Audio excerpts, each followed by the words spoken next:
Hello everyone and welcome to Fuse Room. I'm Alberto. This video is about Acustica Audio Lava, which is a microphone replacement system. I don't even know how they're gonna call it. The vital thing to say is that it's not even out yet. At the moment of this video, maybe you in the future, you're gonna see it released before you're watching me talk about it, but at this very moment, it's not out yet. And I'm super humbled that Acustica Audio asked me to do this. We're gonna cover this technically, like we're gonna talk about the interface and what it does, and then we're gonna take a mix, or sort of a mix, a session of a band I produced, co-produced, recorded, mixed, mastered, and it's super appropriate for this kind of stuff, and we're gonna take a look at that one and some other acoustic audio plugins, so there's a lot to talk about. Let's go. Here is the user interface. It's super simple, yet, it's good to know what it does before we venture into the mix or in-use part. So there's two lists of microphones you wanna be aware of, from and to. From tells Lava which microphone you are instantiating this insert on. In my case, I put it here. It could be, for example, an SM57. Now Lava knows the profile we're starting from. And now we can convert this Shure SM57 to something else. For example, Browner Phantom. There's very nice graphics in here. And from here on, we can choose the oversampling. If we want it, for example, we want harmonic content, we can choose one time. If we go echo, we have no harmonic content, but we're still doing the frequency conversion. 4 times obviously means 4 times oversampling, useful, in case you're having a lot of high frequencies and stuff, you know that stuff better than I do.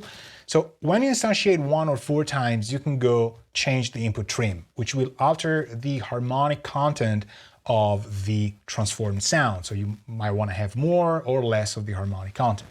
Then there's a high pass filter, and then there's a dry wet knob, and then there's a super useful distance in centimeters, so from 25 to 50. What this does is that it moves the microphone away from the source, effectively changing the phase relationship with other microphones in the recording, in the tracking and stuff, or maybe reducing or altering the proximity effects, all that, that kind of stuff. This is it. There's nothing more to know except for the resizing, from 1 time to 2 times. You can still use this without converting anything to anything. You might even want to say, I don't have the microphone in the list. I still want to have a FLIA C12, for example. It will still convert it to the best of its possibilities to this microphone without knowing the source it's starting from. And you can still use this with a from or with a distance change. So you might want to alter the phase relationship without changing actually your microphone into something else. So that is extremely useful. That is all. Now we're gonna move to the actual in-use, which is the part I love the most. Let's go. Before we say anything else about this plugin, let's listen to this song that I'm gonna tell you about in a second. The way I pre-mixed it in 15-20 minutes, tops, against the raw mix as it came to me once we were done with all the tracks. Let's listen to this verse, first chorus, and then we're gonna talk about it.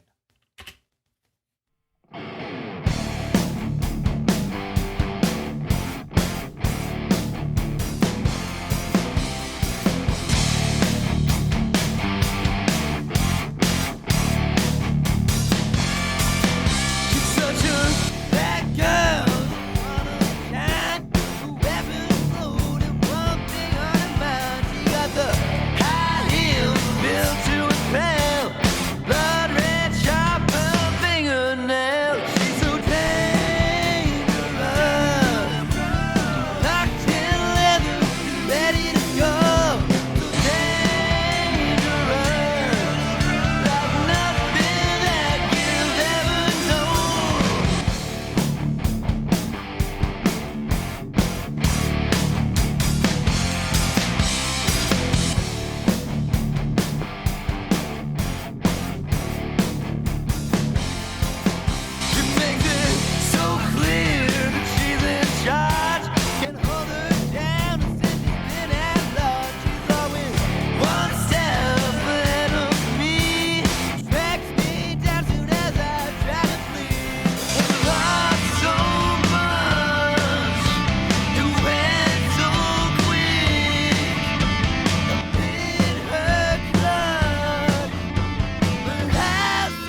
right, so I love this song. This band's called Sunday Mayhem. It's from their first EP. I love the record. I co-produced this band, recorded drums and backing vocals, mixed and mastered their EP.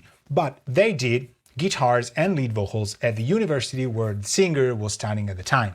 So what they did is they had access to recording studio facilities or rehearsal rooms, and they helped their own budget by doing, guitars and vocals on their own time. Then we blended everything together and we mixed it. So this is the perfect scenario for testing Lava, I think, because there's some things that I'm gonna retouch and I'm gonna show you what I've done, and not really fix, but kind of enhance through the use of these plugins. So without further ado, what I want to start from is guitars. This is going to be super interesting from the get-go. So there's a Royer 121 and an SM57. They're being used together on the same rig, and there's a lot of overdubs and doubles, right? But the Royer sounds to me as if it was a little bit far away from the grill, and usually when I track, I like to have microphones pretty much the closest possible to the actual speaker. So let's take this, which is at minus 16.7, let's remember that, put them together and listen to the guitar number one. It's a great example of what I'm talking about.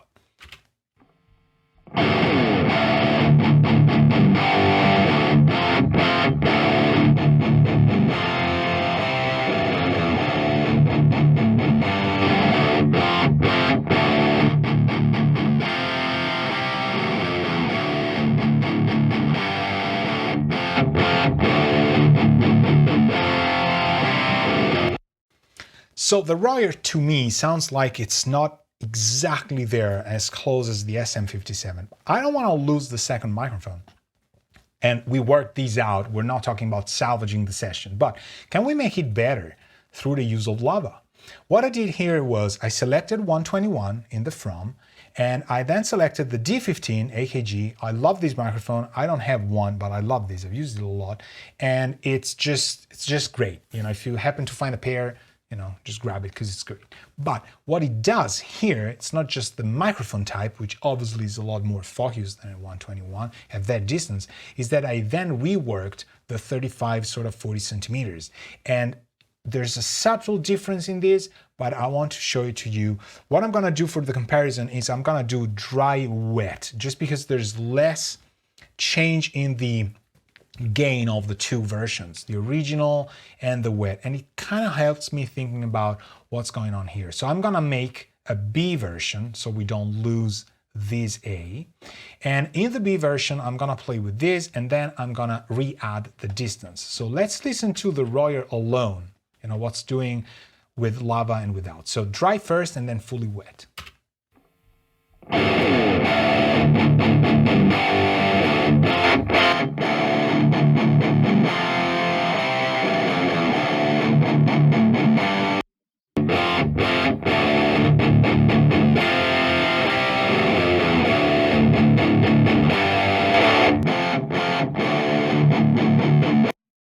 And once again, as I said, this is pretty subtle. And there's the very first reason why I'm doing this video is that it's not the plugin itself, it's that you gotta have vision.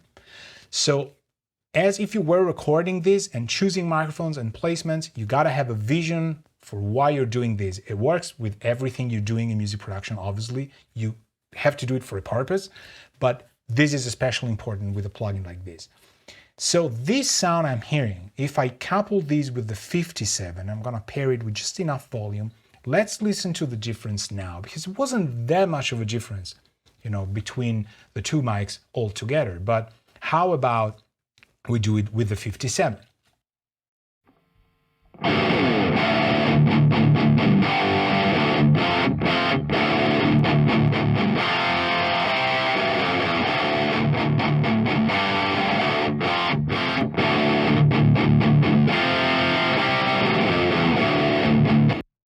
Given the same volume, there's a little bit of a change, obviously, in the body of things. There's actually much more of a focused kind of sound, but I'm still not getting the balls out of these guitars. So what I did here was starting to play with the distance, and when I reached around 35, it was subtle, but it sounded real nice. Let's try this.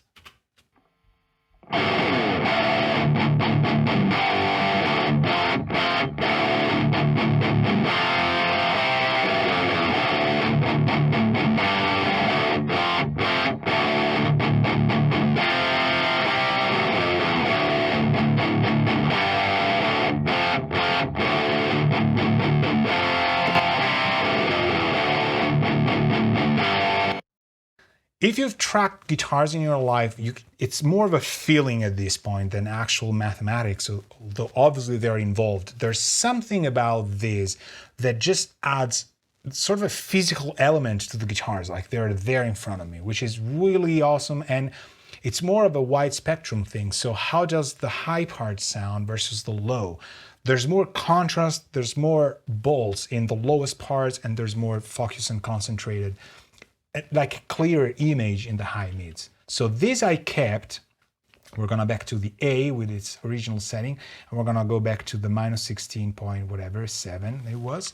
This I've done for all the other guitars. So what I would like to do now is let's listen to left and right main guitars, and let's bypass the two lavas that I've used at the same settings. So this is much more as if I had two identical mics instead of the Royers, and one is a little bit closer than the other, and it actually also has a little bit of a high pass. So let's listen to this while going fully dry on both and then fully wet.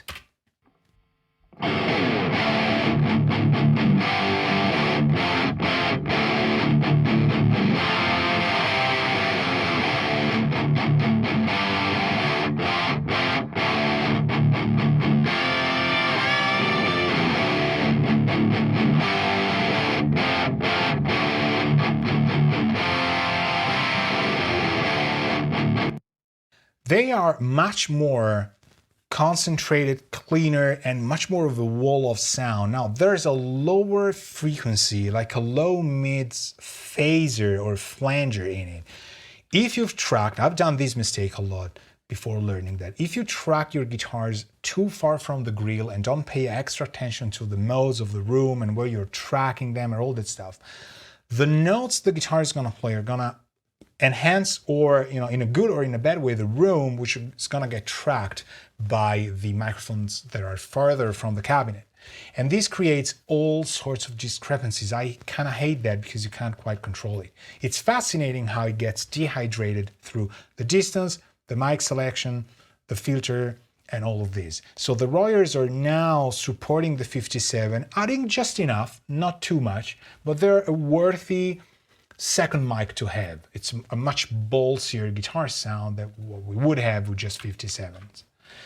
And this was that for the guitars. We're now gonna move to the lead vocals.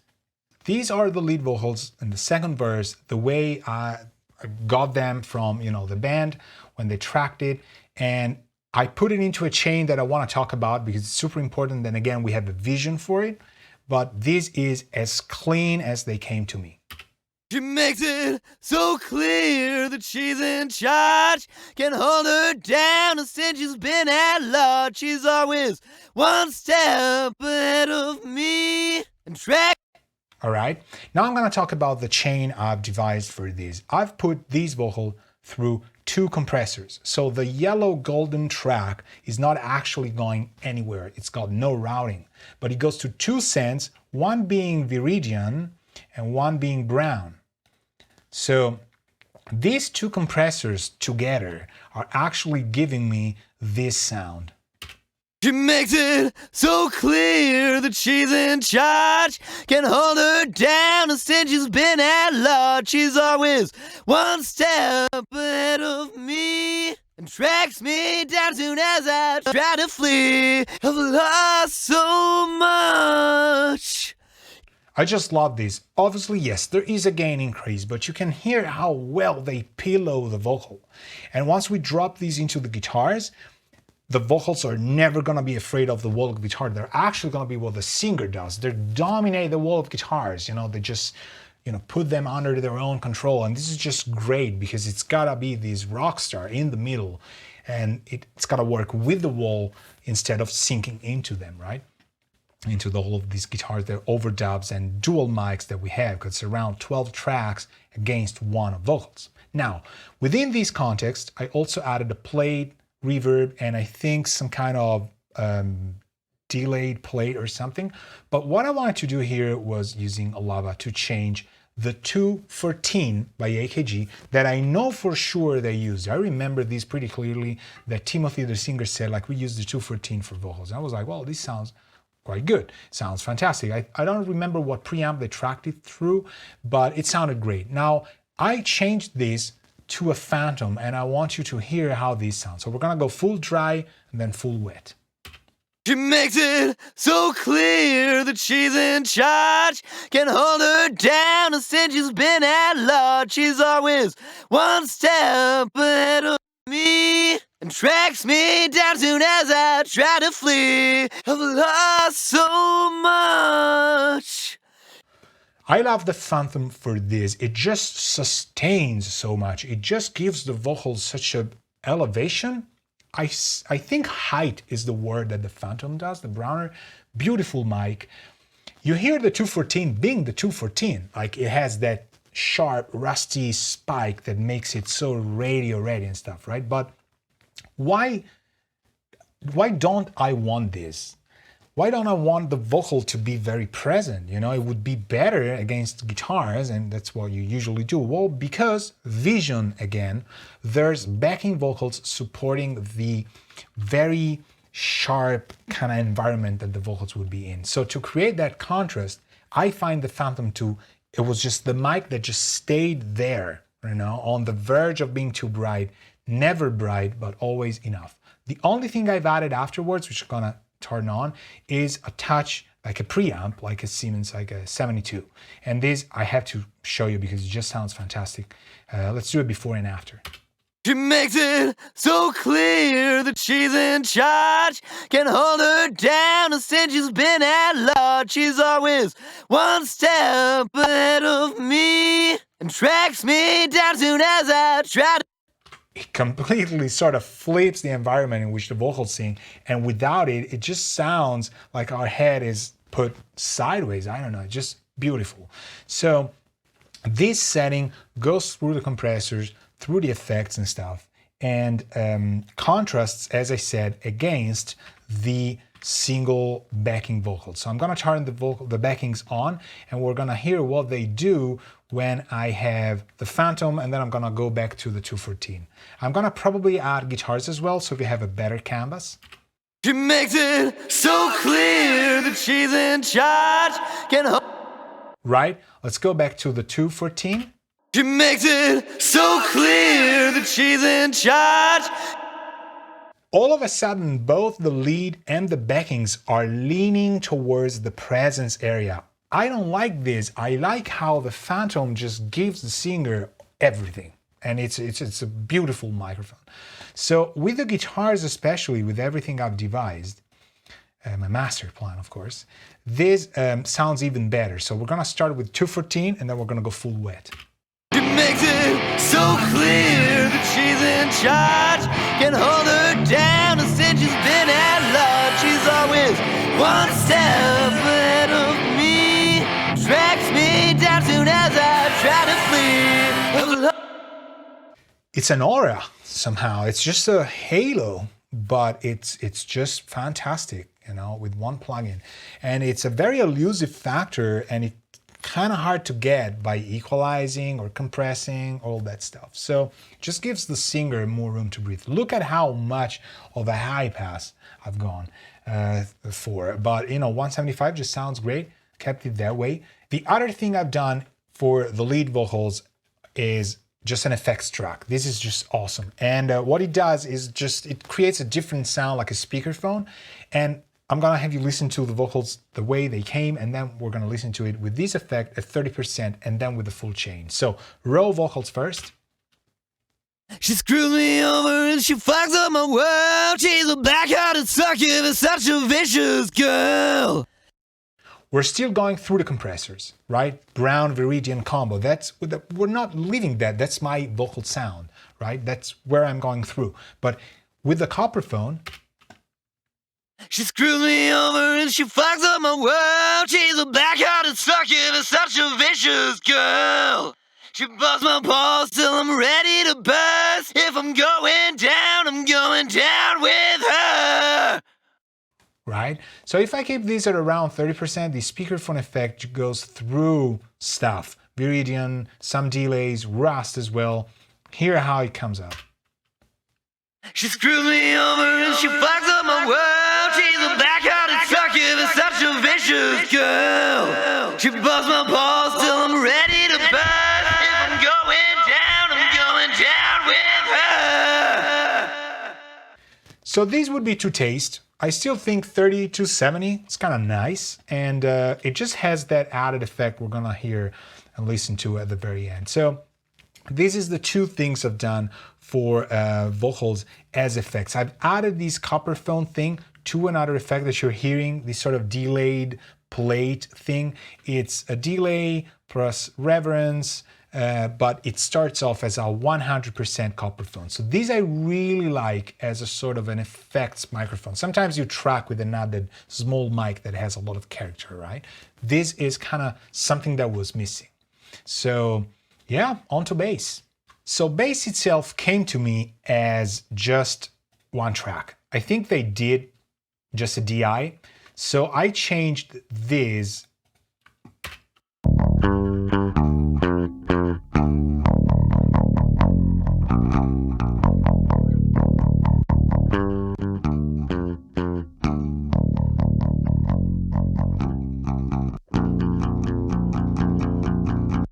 two notes, fancy, right?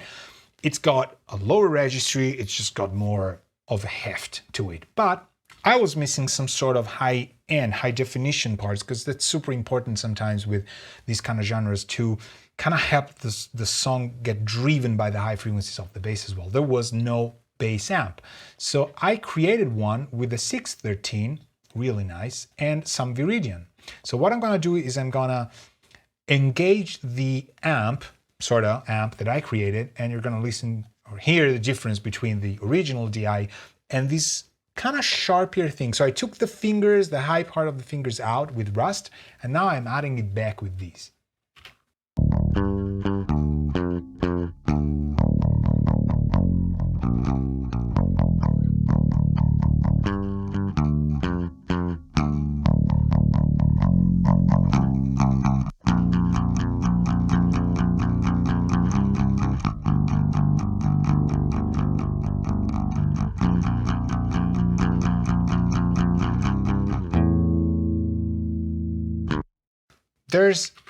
It feels like there's more lows sometimes. It's kind of weird, but it does have some more weight, and it has a lot more grit and high definition. So because the guitars are kind of vintage and not too much, there's no EQ, there's nothing on guitars, we're just using them as they are.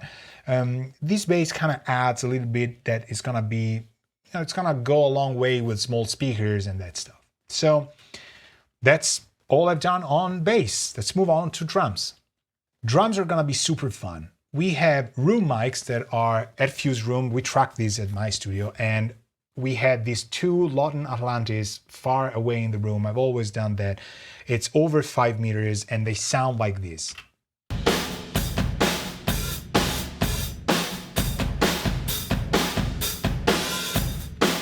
Right, so I was going for a 67 vibe. I said, why not turn these into 67s? So I don't think there is Lawton mics in here, so I just didn't put anything, but I put the destination as U67 Vintage. So here's the difference. We're gonna start without and then with.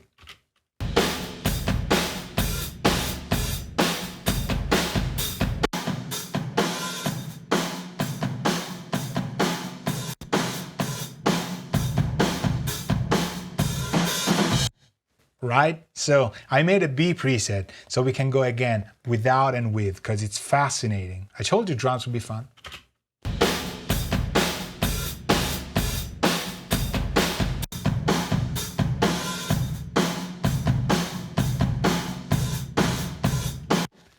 It's amazing how it hears the room somehow, and it just gives it that halo and that heat that was actually there if you had been in the room while the drummer was playing, you know? But I don't want the kick to be that present. This is a beautiful kick sound, you know, and the room sounded just great for drums. I went for like a high pass because I have to have direct kick sounding into the mix. It's just that kind of mix. But let's hear how these sounds. I'm gonna go from dry to wet this time.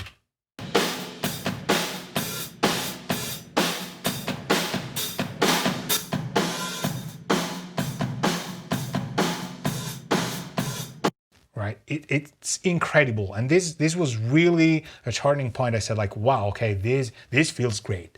Now, why would you choose these over the original? without vision, again, that's the key word, you can't know, right? Because they both sound great. There's a bit more edge or a bit more weight on the lows, right? A bit more air, hot air. But I didn't want the highs from these because I wanted the heavyweight stuff to come from the direct mics. So if we solo the drums, play all of the drum tracks, and we turn Lava off and on, we start with off, you're gonna hear how the drums change weight. And it's much more of a vintage, kind of appropriate, maybe old school way, this one, but you know, it sounds great.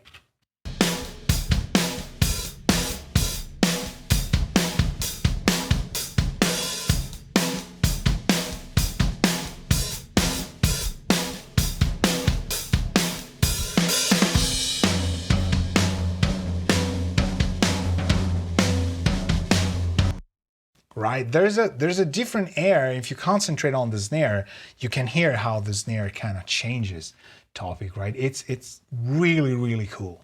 Now, the second thing I've done, and this is like jaw-dropping, save the best for last, is I took the 87 AI, we tracked this with two kick mics. One is a D12 and one is a U87, and I'm pretty sure we use the AI here because I have a vintage one and the newer version. I think this was the newer version, which I love on kicks because it has that sort of edge, right? So let's listen to the kick 87 as it was tracked.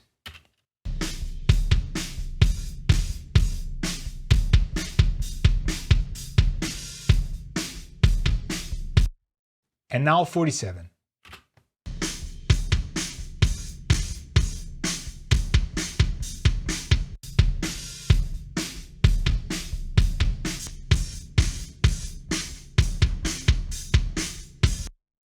I don't know, this is just awesome because it just feels like a 47 thing. And again, how would you choose, you gotta know the answer by now, how would you choose to go from an 87 to a 47? You can't cheat and say, well, the 47's better or more vintage, more expensive, so I'm gonna change to a more expensive one. No, you gotta have vision. So the vision comes from the context of things. If you look at this, I have a distance at over 30 centimeters. Why did I switch that? I did this because I'm gonna save a B preset. We're gonna start from the normal distance. This is what I've done. I'm gonna start from dry. We're gonna listen to the full kit. And then we're gonna engage 100% fully wet. And then I'm gonna move the distance and hear how the kick just completely changes its sort of soundstage within the context of the kit.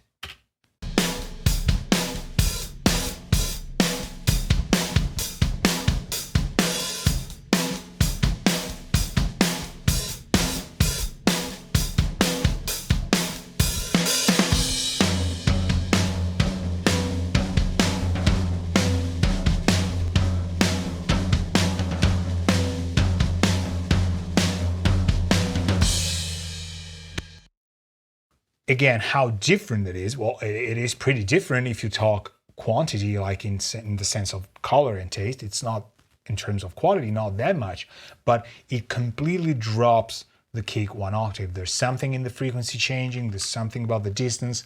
Yes, you could achieve that with EQ, compression and stuff, but this is kind of faster. And again, it feels organic. I really love this. So that's all I've done on the drums.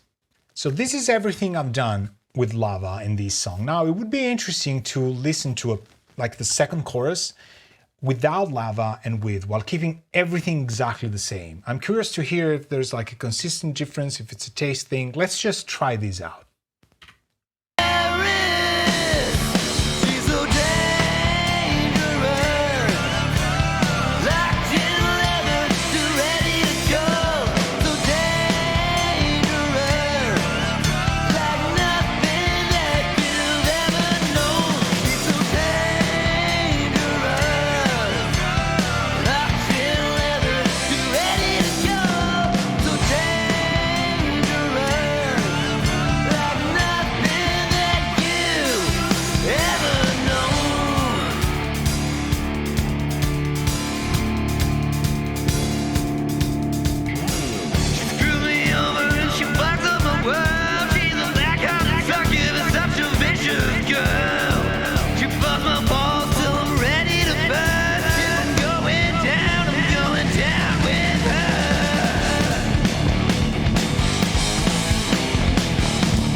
Well, that's pretty interesting because especially in the guitars, I think, we completely hear the world of guitars that we have overwhelming everything else. It's like the sort of the bucket in which the guitars are gets just, probably punctured or something, and we got guitars spilling into the drums and the vocals. It becomes woolly and cloudy, and I don't like. The kick regains some heft. The bass without its amp is obviously less intelligible on smaller speakers, and the vocals just sound a little bit too much like it's vocals, right?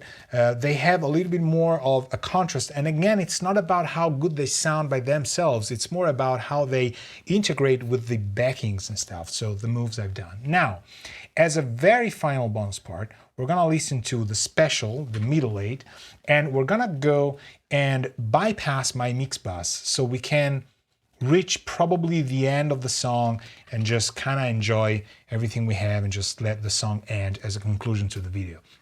I'm gonna bypass these backwards. So the last one is the limiter. I'm gonna bypass it first, then magenta, then array, then tan 2, and then I'm gonna go up so you can hear what these do. This is not about lava, we don't care, it's a bonus thing. Let's do this.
So I love this song. I love this EP. If you happen to see Sound of Mayhem playing anywhere, just go. These guys are insane. Their lives are a lot of fun.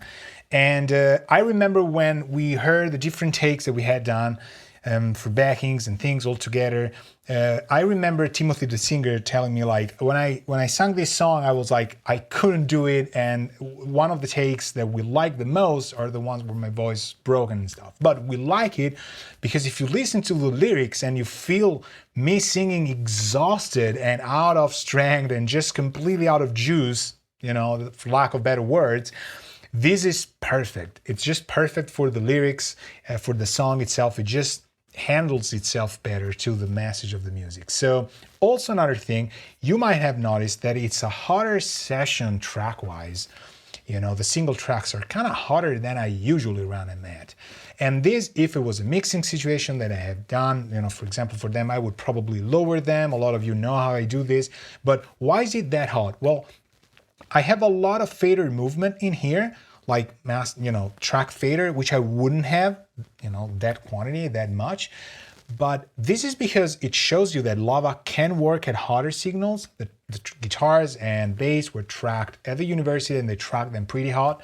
So I lowered them post, yet lava didn't have any issues. The other plugins didn't have any issues because sometimes, there's this -18 dBFS sort of a cult-like approach to it, right? Well, you don't need that. You have plenty of headroom. I think you can go as far, in my test, as far as a +12 on the input trim if you're approaching full-scale DBFS. So you got headroom if you want to really oversaturate things, it will do that for you. So what is the cool thing about this whole video? Well, okay, Lava is great, it sounds great, it gives you a lot of possibilities, but obviously I'm not trying to sell you anything. I just want you to learn stuff or incorporate things in what you're doing. If you didn't like what you heard, don't do what I do differently. If you like what I heard, just try and incorporate that and integrate that into your system. I will probably give you ideas, inspire you to make your music sound even better.